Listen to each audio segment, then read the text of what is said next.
If one day you woke up and discovered you were living in a game you were once obsessed with, what would you do? Ellen, someone who used to work 72 hours every day like a slave to capitalism, fell into that exact situation. But unlike other isekai protagonists, he has no system, no overpowered abilities, other than his knowledge of the plot, which unintentionally became an obstacle for him, thinking he could finally enjoy a life of freedom, with servants and escaping the cycle of exploitation. However, fate played a trick on him. When Ellen discovered he belonged to a clan that was on the verge of extinction, refusing to accept a tragic end, he chose the path of redemption by subduing the 5 great sins. Could Ellen change the destiny already written, or would he himself become a pawn in the game of fate? A place that was once beautiful. It was the Eastern Alliance Kingdom, but this place will change after 10 decades. It will have to face a terrible destruction. Continuous large explosions occurred, destroying a country, the cause being the 5 great sins. In order to prevent this disaster, everything has undergone a massive change. Ellen sat looking at these documents with a pensive heart.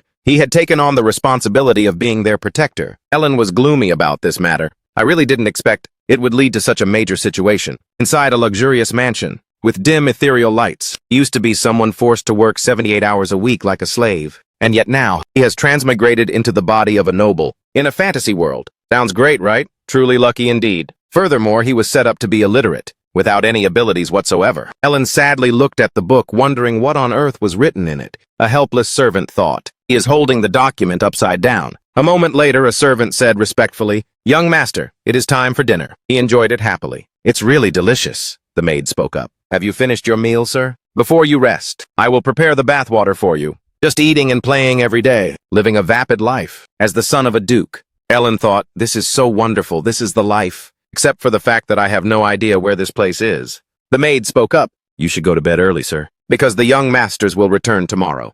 He was surprised. Which young masters? She replied, "Master Leo and Master Tonio, of course." "You speak as if you've never heard of the Palacio family before." Ellen's entire body froze. The Palacio family. He was terrified inside. A name that sounded unbelievably familiar. The maids looked at him and began to worry. "Young master..." Ellen clutched his face in anxiety. "Could this be Sexdelia?" Ellen remembered the title of a game he used to play. The game he used to spend his rare moments of free time playing back when he was still an office slave. It was a turn-based role-playing game. No matter which storyline the player starts with, once the 5 great sins appear, wrath, greed, sloth, pride, and obsession, the kingdom, noble families, and cities begin to collapse severely. Among them, the Count Palatio family is the most prominent. This is a corrupt noble family that appears in a side quest before the main plot officially begins. Ellen fell to his knees in despair. "That's right, I know this place all too well." He searched through his memory for information about this clan. Ellen looked at the majestic villa in front of him in hopelessness. "Seriously, why the Count Palladio family? The first place to be destroyed by the 5 great sins. Please let me go back to being a slave, working 78 hours a week. What's the point of living in luxury, when in 1.5 years everyone will fall? This feeling is even worse than having your salary withheld. 6 months. Why does an isekai person like me have no privileges at all? Wait, privileges. That's right.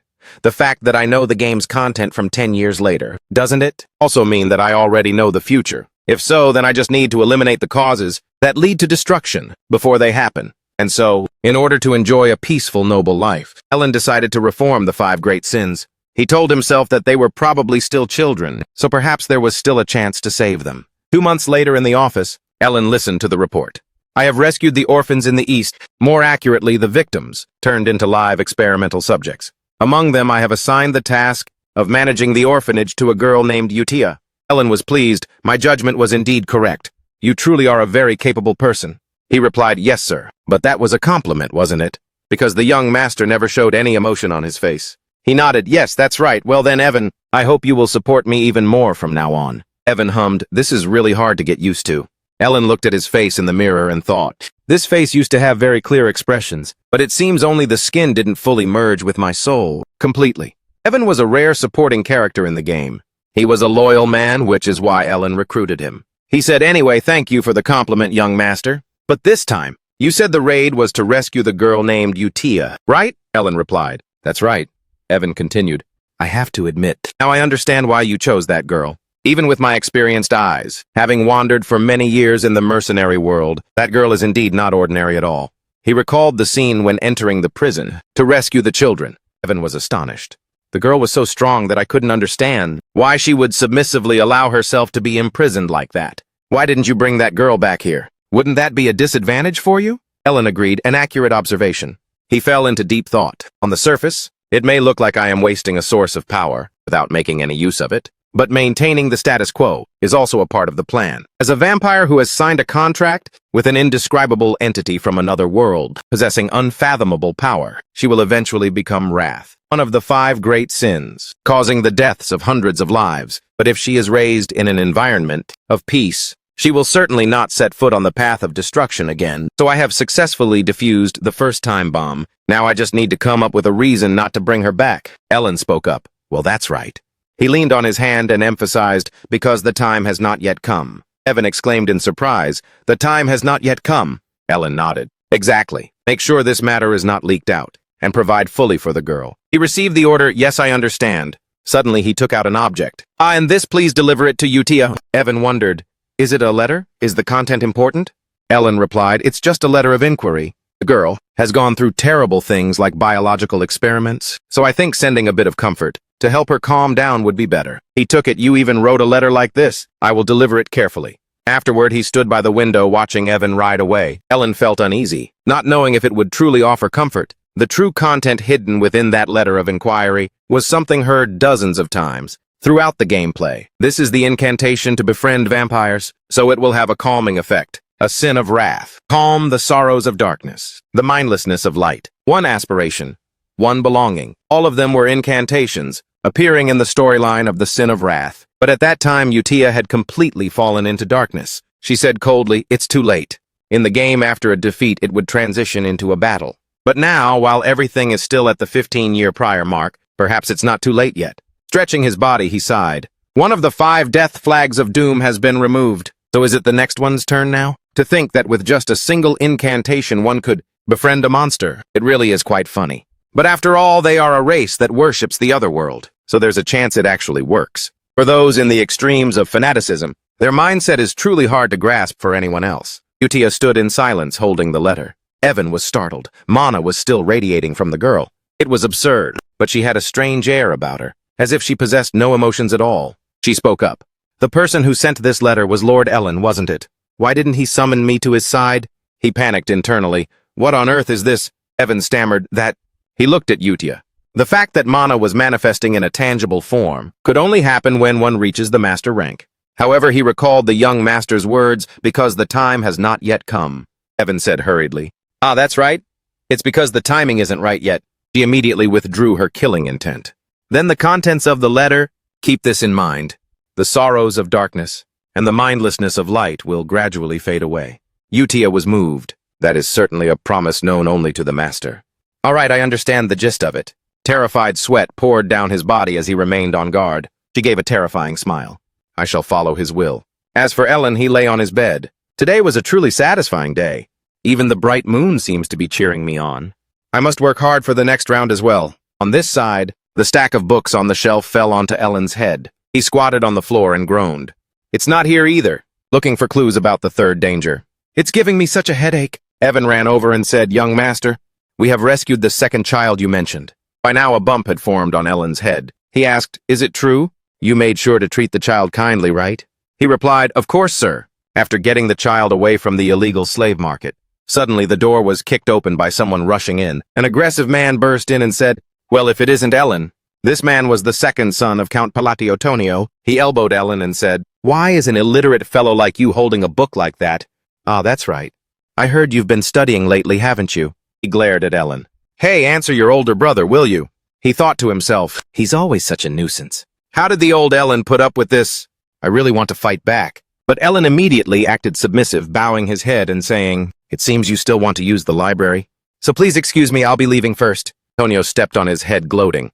You certainly know your place, don't you? Suddenly, out of nowhere, a knife whistled past him. Looking closely, the knife was now firmly embedded in the wall. At that moment, someone walked in from a distance and said, you insects are being far too noisy. Tonio felt annoyed. What the? The Grand Duke entered, pointed at them, and said sternly, I don't wish to see blood first thing in the morning, so get out. This person was the eldest son of Count Palatio Leo. Immediately, the two of them rushed at each other in a confrontation. Older brother, I told you to drop that loathsome attitude.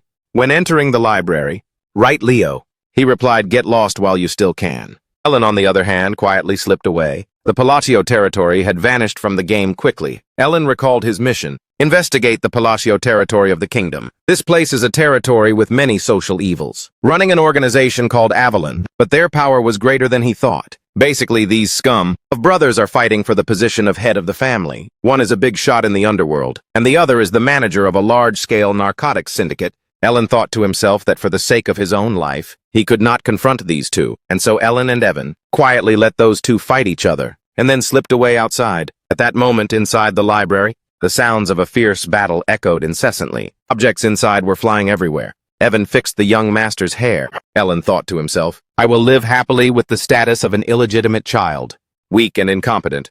Then he returned to his room, letting out a weary cry. Even though the second child also seems to be anything but ordinary. As Ellen was relaxing, he turned back to look at him with confusion. Seeing this appearance, Evan wondered to himself, how could a person like this know about the illegal slave market? Illegal slaves, huh? And even the secret biological experiments, happening in several other lands as well. Just how exactly? On the other side, Ellen let out a long, lazy yawn. He felt puzzled. It seemed as if the young master was struggling to control himself. At this moment, Ellen was still lying on the bed, groaning. "I'm so tired."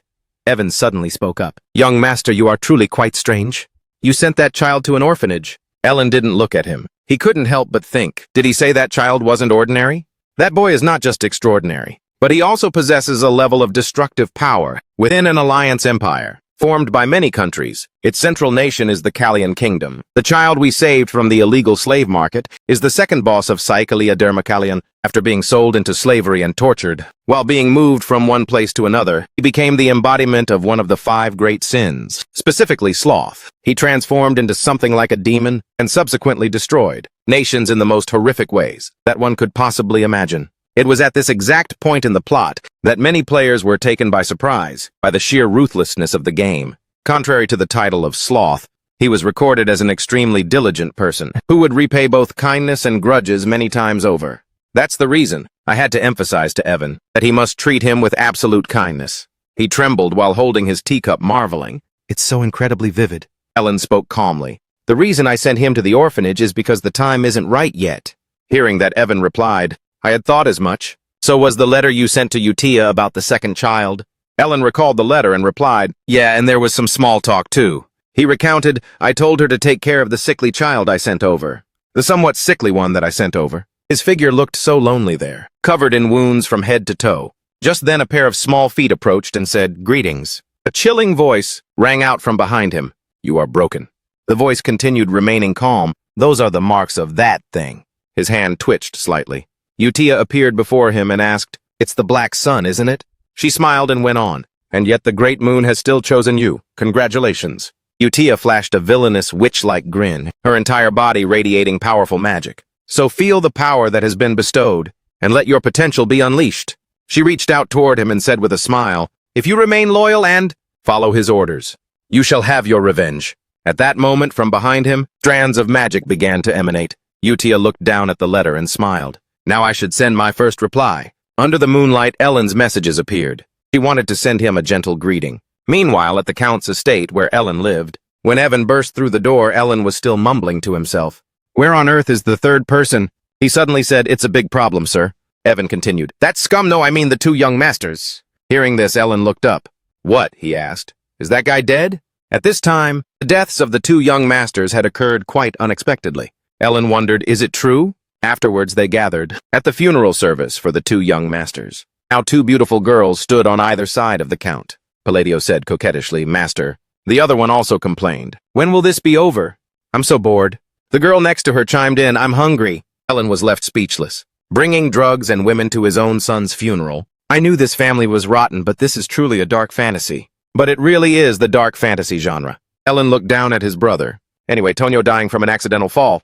This is different from what I remember. Back in the game, it was the guy standing next to him who was the killer. I finally killed that vermin. After all these years, I am now the rightful heir. I am the Count Palatio. He wept bitterly, saying that he had finally killed that person after so many years. But right now his face wore an expression that said, "What a wonderful stroke of luck." Ellen looked at him, feeling helpless. "At least try to hide your emotions a little." The mastermind was definitely Leo, or his henchman. Regardless, he stared at the person lying in the coffin. I only need to deal with the 5 great sins. Time jumped forward 1 year. Because the inheritance issue was settled and Leo had taken over the drug business, the earldom became much more peaceful. At this moment, Ellen and Evan sat across from each other. He just sat there eating the food on his plate. Ellen looked at a stack of papers and thought about that period. Utia and he had become pen pals. If I continue to keep in touch with her, it will be useful for the future. In the letter, Utia began to recount. Yuna is very good at hide and seek. Hidan is very good at playing war games. Dee is still growing up normally, and the boy likes puppetry. Ellen read it and smiled softly. It seems they are all good children. Below was a line of text. This month's list of sponsors. As soon as Evan saw it, he cried out, "The list has grown again." How interesting that so many sponsors have appeared for that tiny little orphanage, Evan added. Though it is a bit unusual, it's a good thing nonetheless. Oh, write about the thing you've been searching for all this time. Evan continued. I received a call from the Information Guild, reporting that they have found a clue. Hearing that he ate while saying, really, that's a relief.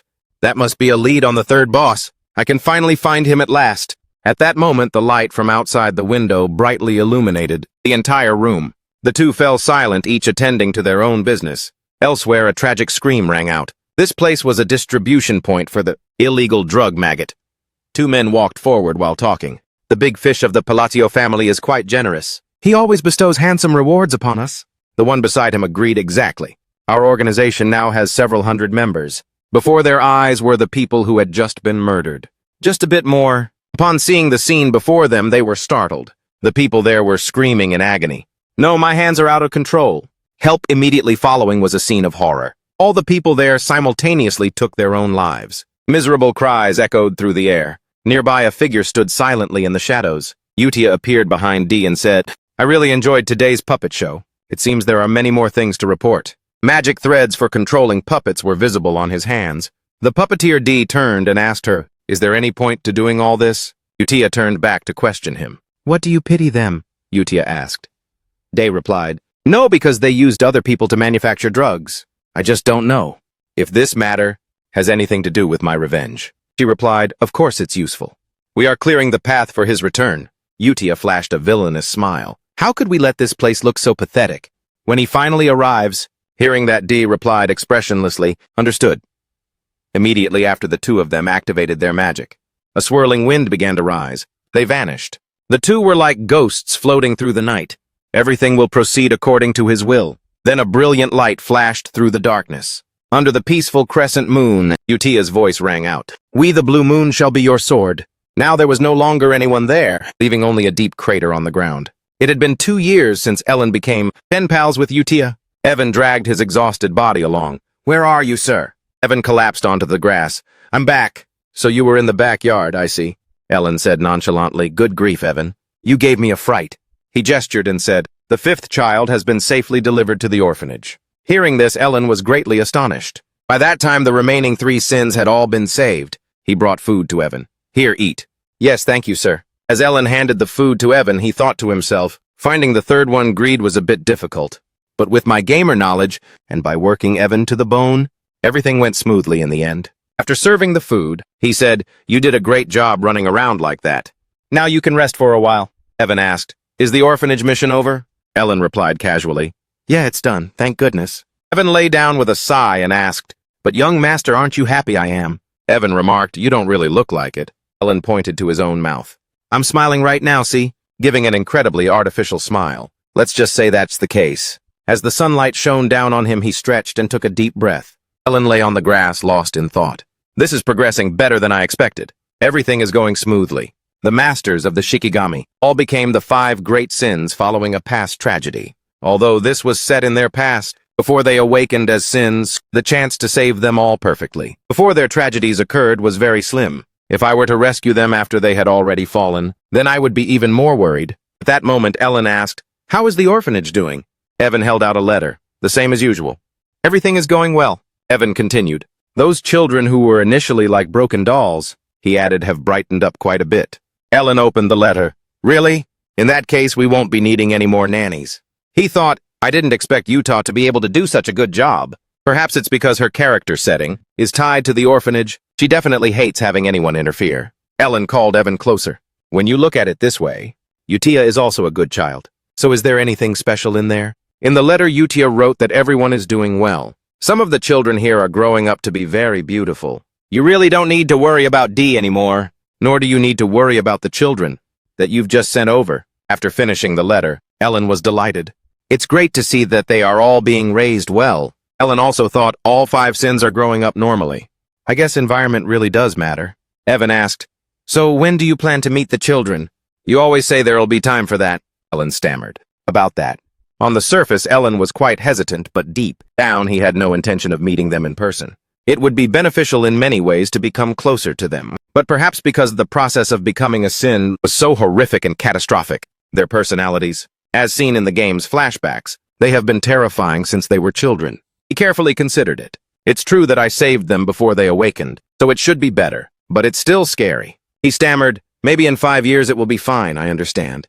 Ellen let out a sigh of relief. Anyway, from now on, in this horribly dark fantasy world, what he needs is a bit of self-defense skills. He thought magic requires talent, and fortunately he has it. Evan spoke up and asked, "But young master, have you heard about the Blue Moon?" Ellen replied that he had never heard of it. Evan explained, "They are an organization that has recently become famous for hunting down criminal organizations." Hearing that, Ellen asked back, like taking out the trash. It sounds like a good deed, but in his heart he thought, this isn't part of the lore that I know, so perhaps they will disappear soon. Evan said seriously, "But currently they are even killing nobles. That's why I thought you might know about them, young master." Ellen called out, "Evan, from today on you will sleep in the room next to mine." As it grew late, the moonlight illuminated the entire mansion. Voices could be heard conversing. "Now shall we hear the report on the Blue Moon's activities for the week?" Utia nodded and spoke softly. "The North." Lang excitedly said that he had handled everything. He leisurely spoke of the slave traders' heads. He skipped around joyfully. "See, they didn't even know who I was. I love the outfit Rai tailored. I told them that if they could guess my eye color, they would live, but no one knew." Rai also spoke up, stating that all bodies had been buried cleanly. Radon, sitting on the steps, also spoke up. "The South is finished as well." He said the laboratories, the illegal individuals, and those troublesome Avalan folks were all torn apart without leaving a single trace. Utia gave an eerie smile. "Good. Everything is unfolding exactly according to his wishes." She said, "We exist for the glory of the Great Moon." They were all part of the secret organization Blue Moon, those who worship the Great Moon. However, a problem has arisen. Utia said, "Under his will, everything is perfect. How could a problem possibly exist?" Rodden said that the leader of Avalon is the Count's eldest son. Right during the purge in the south, a dangerous document was uncovered. It seems the Count's eldest son is plotting against him. This caught Utia by surprise, though she didn't show much. "What did you say?" An eerie power radiated from her entire being. That's right.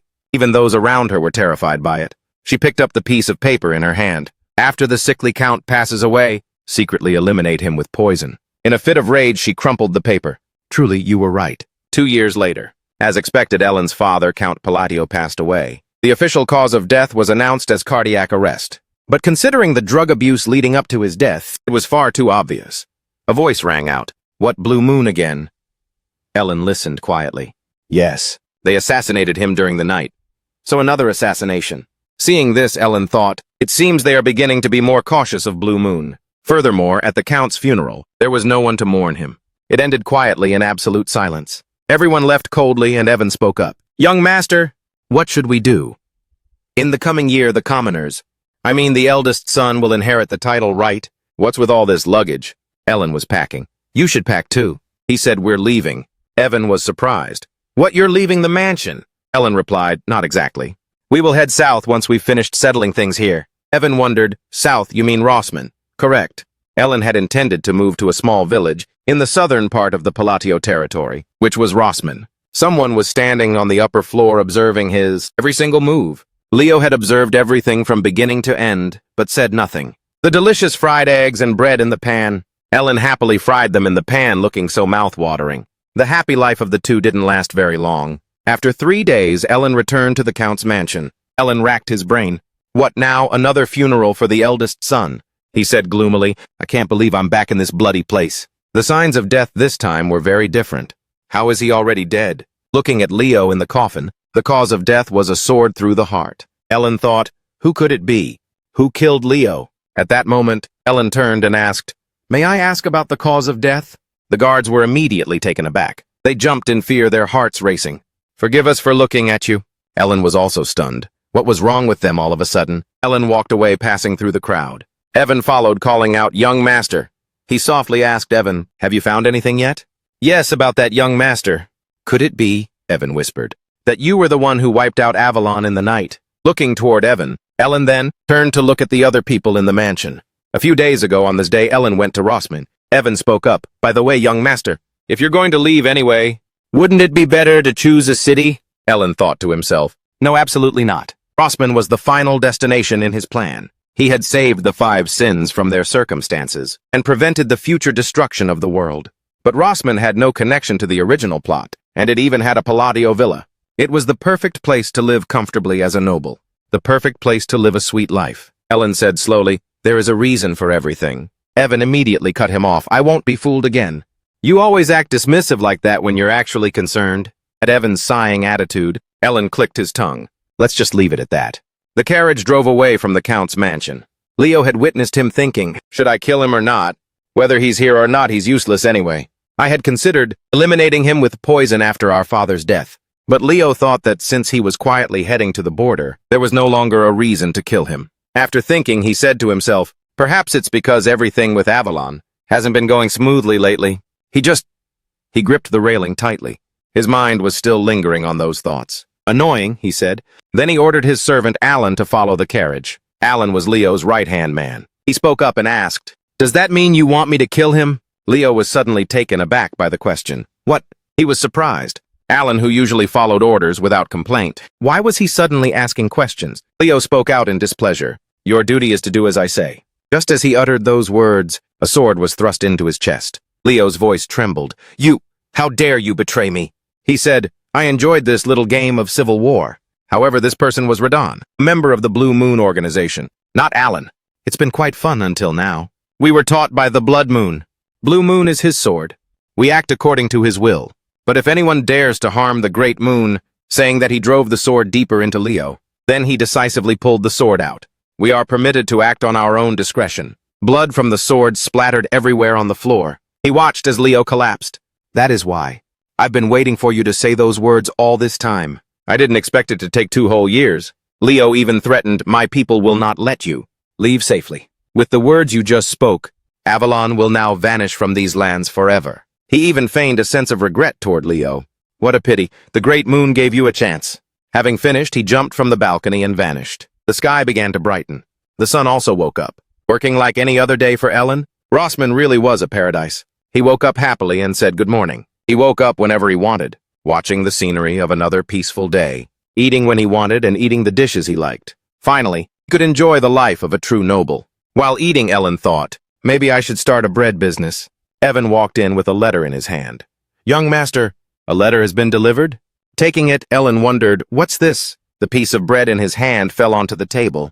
The letter stated that after Leo's death, Palladio demanded his return. And just like that, the streak of free paradise days ended in just 3 days. Consequently, Ellen stood sadly before his brother's funeral. He had returned to the mansion once again, looking at the terrified people in front of him. He wondered why everyone was reacting this way. Evan spoke up, "Young master, since when were you the mastermind behind wiping out Avalon?" Ellen was also bewildered by this question. In other words, he had fallen into a continuous simulation of crazy situations. Ellen sat huddled in a sad corner. "Hey, Evan, can you explain to me, in a way that I can understand, why I have become a mastermind?" Evan said calmly. "Because you are the only one left alive after all this. Leo was murdered after we left the mansion, giving you a perfect alibi, and making you the heir." Ellen was stunned after hearing that. He realized the problem. Evan continued to explain. "Avalon disappeared. There's no one left to cause trouble regarding Leo's death." "Right, and just like that," Evan said cheerfully, "you've become the mastermind of the case, with a master assassin under your command. Are you happy now? What's with that outfit?" He carefully considered his thoughts. "Heavens, when the hell did I even start this? There isn't a single organization that could wipe out a big name in the underworld that quickly." Ellen asked, "Now that you mention it, didn't you say there was an organization that hunts other organizations? Are you referring to the Blue Moon?" "Exactly. Do you think it's them?" Evan believed that. "The Intelligence Guild says it doesn't seem to be them. They say the Blue Moon leaves no corpses, but always leaves a mark. However, the members of Avalon were killed by swords. It was a scene just like hell on earth. So they say. Turns out that's why I'm the mastermind." with Master Swordsman under my wing. At this moment, Ellen realized, that's right. The Blue Moon didn't appear in the game. There's no way. A weak organization. That vanished before the main plot began could be the culprit. Then who the hell is it? Utia on this side asked, are there any traces? I replied immediately. We didn't leave anything behind. Xiaolang also spoke up. Me too, same here. He laughed triumphantly. It's nothing but corpses over there. At that moment, the door opened and a familiar voice rang out. We've arrived. Redan's group also approached. The remaining Avalan force is 486 men. Radan spoke up, just as the boss intended. He grinned and said, we cut them in half. And Utia, after hearing everyone's reports, was extremely satisfied. Good, perfect. And so, Avalan, a giant organization that once dominated the kingdom of Astoria, turned to ash in just 5 days. But Raiden interrupted. However, it seems the cleanup isn't quite finished yet. What do you mean?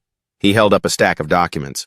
I've found more nobles involved with Avalon. The Duchy of Antia seems to be very deeply involved. After hearing this, Utia remained silent for a moment. She opened the file that Radan had brought. She radiated her usual terrifying aura. You already know what I'm about to say. Right. Everyone understood her words. They didn't say anything more. Radan spoke up. Let's handle them quietly. Let's just take them out silently. And Utia let out a breath. She turned to speak to Rai. Finally, the Intelligence Guild. Everything is clear now, right? Rai immediately picked up the paper and replied, correct. They consider this matter unrelated to the Blue Moon. Someone nearby also said the guilds are the same. They're calling it a hell created by a master swordsman. Hearing that, she asked, are we still monitoring? Utia smiled slightly and said, continue. This matter must absolutely not affect that person. I've said it countless times.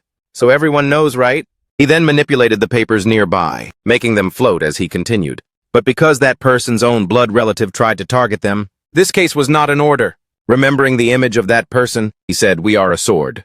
Upon hearing this, Utia showed excitement covering her face as she said, a sword must not think for itself. Correct. Her eyes flashed with a red light toward the window. The Blue Moon must act according to orders. Remember, this person knows everything. The 4 others also looked up tensely. Her voice was full of determination. Never disappoint that person. He looked at Utia and felt confused. I just don't understand. For someone with superior abilities like Utia, to feel anxious and restless just because of being discovered. Then he held up the stack of papers and said, I see, it's all for the Great Moon for that person. Meanwhile, at the Count's manor, the lights were still on. Ellen sat at his desk sighing.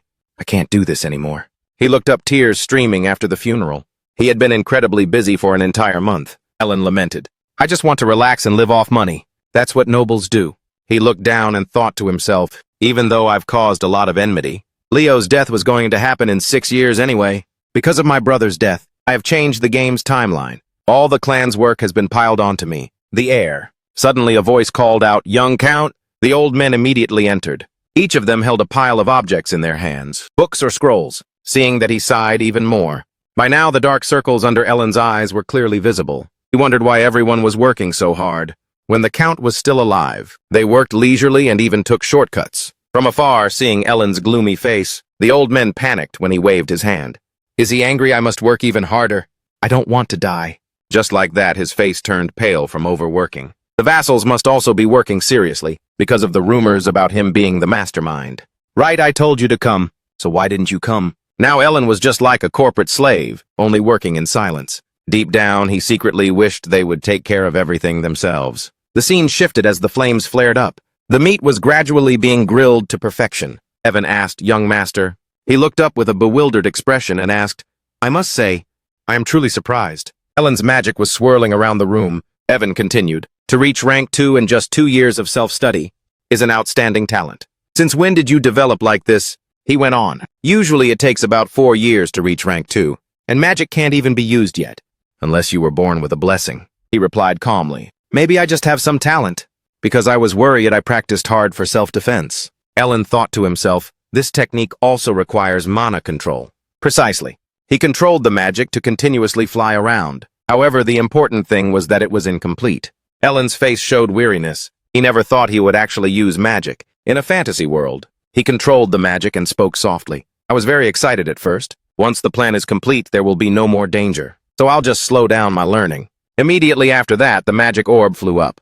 But recently, survival has become a real issue. I've realized a certain truth. He was on the verge of tears from heartbreak. His mana pool is microscopic. Ellen lamented, nothing is working. At this point, he recalled the information about it. The monopool one is born with is like an athlete's physical build. It is fixed from birth, and his monopool was just a tiny bit. Thinking of this, Ellen felt immense pain. He realized the truth. It was so small that even training couldn't help. While sitting and eating, Ellen thought, if all other ways fail, there is still one way. At that moment, Evan held up a letter and said, "Oh, that's right. An invitation to a ball has arrived for the young master." Hearing that, he turned back to look at the invitation. Then the day of the ball arrived. Ellen was present at the luxurious mansion. The surrounding nobles were all in attendance. Dressed in his count's attire, he entered with Evan. As soon as he entered, Ellen sighed, "Phew, I'm already tired." A typical social ball was held to connect the nobles in the southern region of the Astoria Kingdom. Since he would soon become a count, he should probably take this opportunity to build some relationships. Ellen adjusted his cravat and walked inside. Evan, eating a pile of food behind him, asked, "What are you doing?" He thought to himself, "Getting to know the nobles is important for my peaceful future." But as soon as Ellen arrived, everyone around him was terrified by his appearance. They hurriedly avoided him. Then Ellen reached out to greet someone nearby. The man was instantly spooked. Then the whole crowd ran away as if chased by a ghost. Evan, standing beside him, couldn't help but laugh and consoled him. "Don't be too... don't be sad." He watched them and thought, sad? Not exactly, I had already anticipated this. So Ellen said to Evan, "I'm going home." With that, he turned and walked away. I knew I would be ignored for my lack of dignity. I am nothing like my illustrious great-grandfather's era. Balatio, Evan following behind, scratched his head in confusion. Ellen's face darkened. Currently, he was the black sheep of the East. But he didn't come here without any prior calculations. As Ellen raised a wine glass, "I will handle this situation with the social skills that I have secretly practiced." He spoke up, "The taste of this wine is quite distinctive." A girl nearby heard this and turned her head. Before her eyes, Ellen's expression became truly terrifying. He even said in a deep voice, "Special. The scent seems different." Ellen smiled slightly, looking like a devil. "I want to drink a few bottles of this at home." But in his heart, he thought this was a gentle smile, the kind necessary for socializing. When the girl saw his face, her complexion turned pale and she began to tremble. Immediately after, she ran away in a panic, saying, "I will speak to my father and have it prepared immediately." Ellen watched her bewildered. "Wait, that's not it." He said to himself in his mind, "That's not how it was supposed to go." The people behind him whispered about Ellen. He threatened her just to get a limited edition bottle. "He's even worse than his brothers." A total thug. Beside him, Evan couldn't help but pat Ellen's shoulder while stifling a laugh. He was still trying to deny reality. She must just be the shy type.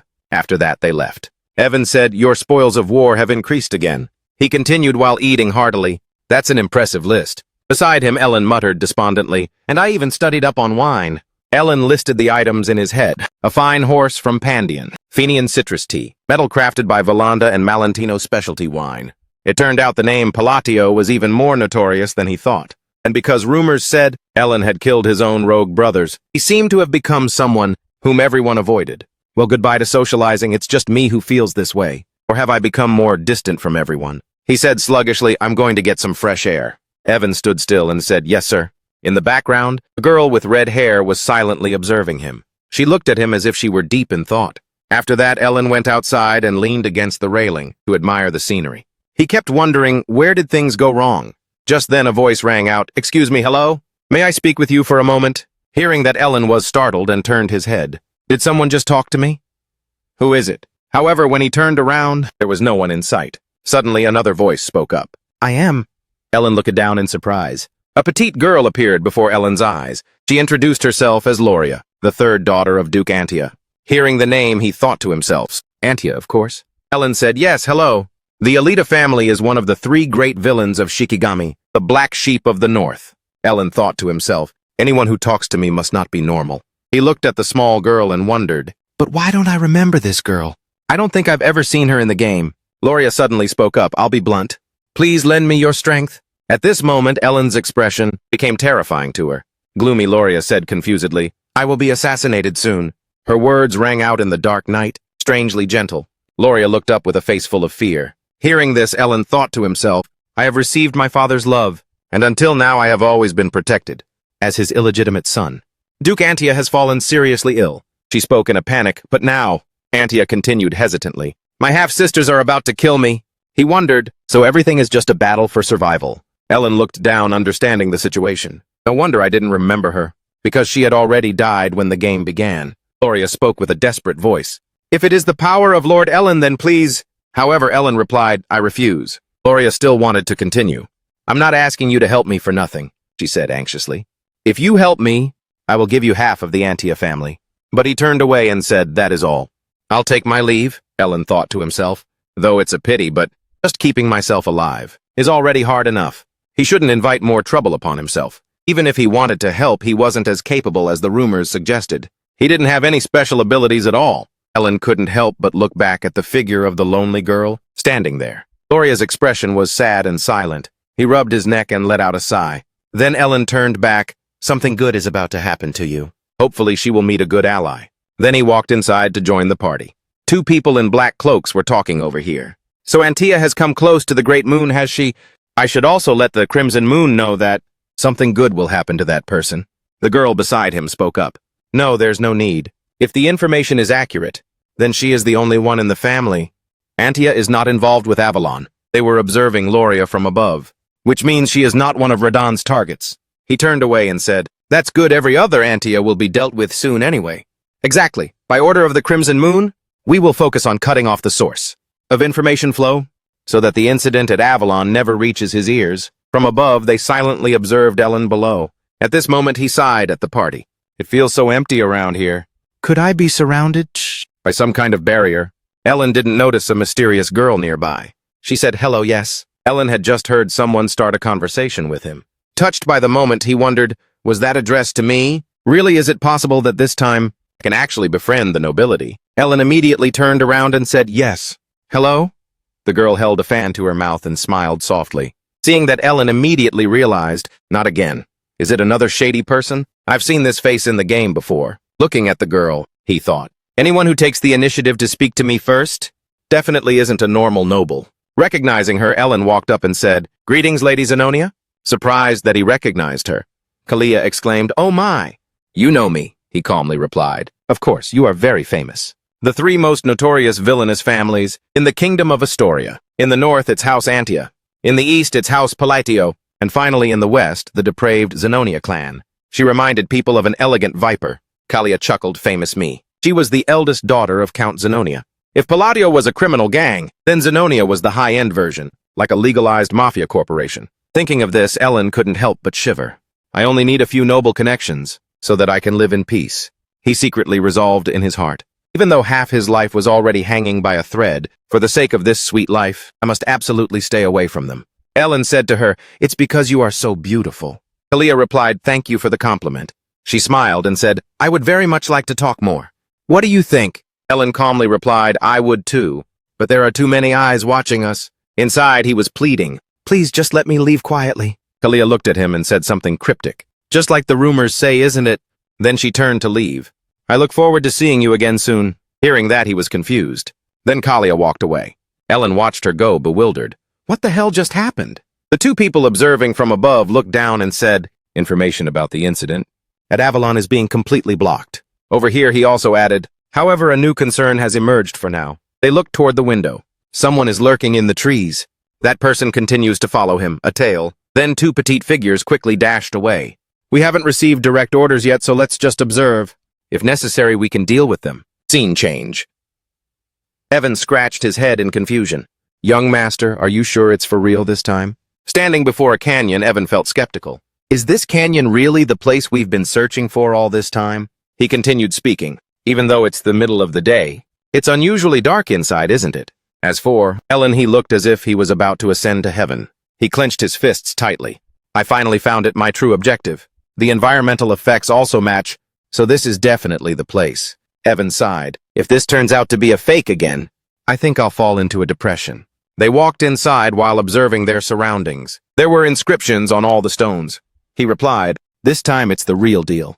In the game, this place was much easier to find. Actually, the reason he had traveled all this way under the guise of a scouting mission was for the labyrinth in the south. That labyrinth is known as the Labyrinth of Whispers. Solve all the puzzles in the 8 rooms, and you will receive a precious artifact as a reward. Ellen smiled as he looked ahead. I still remember the entire walkthrough, and even the satisfying feeling of grinding for levels and gear. Before them stood a massive gate, inscribed with strange characters. He looked up in awe to see the entrance to the labyrinth with my own eyes in real life. Even though I was sick of this place in the game, standing before it now feels completely different. Evan spoke up in amazement. This canyon looks as if it were carved by hand. By the way, how did you know about a place like this? He raised his head and said, I've been here many times. Hearing that, he was puzzled. You've been here many times to this place? Ellen snapped out of it. He had been daydreaming again. I was just joking. I have my own ways. Let's go. Ellen's expression looked quite eerie. Hearing that, Evan cried out, Please don't say things like that. With such a serious face, as soon as they stepped inside, they heard the roaring of the monster above. Its massive hands clapped together, creating a terrifying sound. Evan looked around and marveled. In this place, it feels as if you'll be crushed instantly. If you solve even one riddle wrong? Ellen remained silent, evaluating the situation. Following that, more horrifying sounds echoed out. Evan stared in shock at his expression. He was emotionlessly writing something on a stone tablet. How could he stay so calm? He watched the boy's face intently. He was writing cryptic lines of text. Even in a situation like this, Evan recalled everything that had happened. We've traveled together for 4 years, yet I still can't quite understand him. No two missions we undertake are ever the same. Paying off someone's debt, helping a slave, saving an orphan, taking down a demonic organization, or delivering a meaningless letter. At this moment, the monster didn't seem to be finished yet.